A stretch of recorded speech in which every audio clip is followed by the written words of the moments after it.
Travis, let me start with you and let's talk about the importance of theatre for children. Absolutely. I think that theatre is the place where children learn value systems, and theatre is the place where children get to watch real life and see how those values can be reflected upon their own behaviors. Right. So kiddies theatre tends to be quite on the nose when it comes to who's the baddies, who's the goodies, what kids should consider good behavior, what they should consider bad behavior, and it shapes them into moral human beings.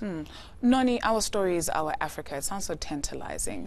What are we talking about? Where in the continent did you go, and what can audiences expect? We've gone practically everywhere in the continent, different stories from different countries, different African writers, and we tell folk tales that have a lesson at the end of the story, that teach children like morals and behavior and kindness and just, you know, being what can I say? Right. Yeah. Marvin, what resonated with you when you read the script or you were going for the audition and you're like, I want to be part of this production? Everything. Everything. I was raised by my grandmother who would tell me stories.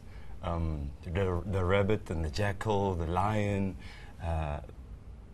every story that our great parents told us is basically what we're doing now. So I feel like I've gone back into my childhood days, and then I get to share that with the kids. So it's just beautiful. Right. Travis, is there anything that, or a particular story that you were introduced to that you didn't know that actually changed your perception on the continent?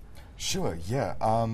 There's several stories in African myths that contain the rabbit character, which I wasn't aware of. And it's not the sort of animal that you think of when you think of Africa. You think of elephants and giraffes and lions. Right. You don't think of the rabbit, but the rabbit tends to represent the child and innocence in African mythology.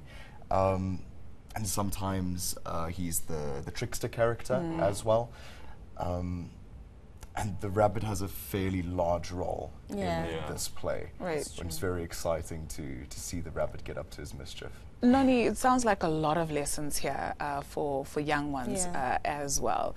Would you say that's what resonated with you as well, and wanting to impart sort of that knowledge to little ones? Yes, that's what. Yeah, I was pretty excited when I went to audition for this and reading the script, because I was just like, yes, I can do this. I love this. We can teach kids in a fun way, because it's a very energetic show that we do as well. You know, we've got legendary like South African songs that we play after each story, like Johnny Clegg songs. We play Mafiki Zolo, Brenda Fassie, you know. And I was just like, I want to teach kids. You want to be able to entertain people. As a performer, you want to entertain, but also you want to educate. Right. So I was pretty much excited to do this, and I was like, yeah, kids are going to love it. And like he says, the rabbit, they love the rabbit, because the trickster, the one who's busy, is always plotting something, or, you know, is very innocent, but at the same time very tricky. And that's how kids are as well, and that's how I think the kids relate to the Marvin, rabbit character. it's so difficult to entertain children because children are so so easy. demanding. Oh, really? It's so Also, easy. you guys' job is like really... it's hard when it comes to managing them having to partake on stage, because they also partake within the story. Lovely. They become bees, they become what do they? Monkeys. Monkeys. Oh my gosh, it's running around with them on stage, having them to also be part of the characters. It's hard with working with the older ones, because they're like, ish. you want to embarrass me. So it's pretty fun. It's pretty fun. The younger ones, they want to be involved with everything. Oh, choose me. Oh no, but you worked with him before. So it's really fun. Always fighting for that attention. Even me. And Travis, would that be like the appeal for you as well, in terms of just being a part of this production? Yeah, I love seeing children lose their inhibitions as the show goes on. I think come interval, you have the children in the first few stories feeling very hesitant and not really being sure if they want to take part or not. Suddenly, it's halftime, and come the last few stories, everyone's putting their hands up, people want to climb on the stage, and that's what's really exciting about shows like this, is seeing people see through the boundaries that they place upon themselves in society. And that's cool. Noni, let's talk about the way children receive theatre. This is not your first production for little ones. So how do you find that they resonate with plays? Like he says, they're very withdrawn in the beginning, and I think maybe it's also a space of coming into a space that's very unknown. You know, it's different from a cinema. You've got people in front of you. So now it's like, oh, you know, they sit there and they're withdrawn, and they loosen up as you go along. Also, we've got friendly faces. It's not a dark story. It's very energetic. It's very hyped up.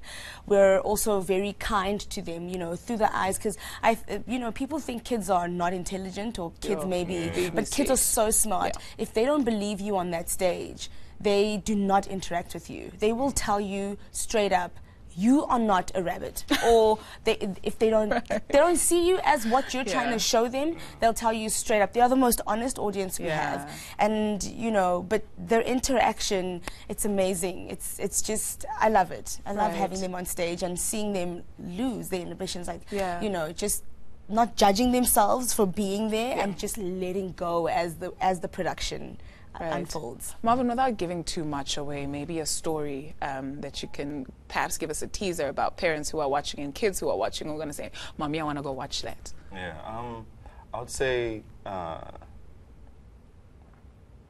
one that sticks out is the poor man's reward. Basically, not having everything, like you know, your fancy clothes, your laptops, phones, fancy things like that. But then at the end, with your kindness, you get to, there's a reward at the end. You get so there's the character that plays there is he doesn't have anything, and then the world within him changes into positivity. So what you put out, the good that is what you receive. So it's beautiful. Right. Yeah. Message to parents who are like, what do I do with my babies? Do I just drop them off there? So this is not kindergarten. Don't drop your kids off and you leave. You have to stay with them. This is not a little recess for you. And, you know, so let's talk to the parents, because you find people who come and they dump the children and they go and they come back. It's happened. Don't joke. It's happened. And it's like, you know, no, it's theatre. It's a family show. Come together, enjoy it. And, you know, because I've also seen parents sitting there and they go, like when we talk about the tortoise and why the leopard turns the tortoise over on its back and eats, then they're like, oh, and then it's like the rabbit gets a short tail. This is why rabbits have short tails till this day. There's always something to learn. It doesn't matter how old you are. Yes, we live and we learn every day. And this so come with your children and sit with them. Put the phones away. Be good examples. Put them away. Don't give them iPads. Just come as you are. Get dressed. It is a theatre. Sit down and enjoy the show. Sometimes you need to speak to adults, call them to order, because sometimes children behave better than we do. It's sad, but it's true. Kids that actually do that, like, you know. Thank you so much, guys, for coming.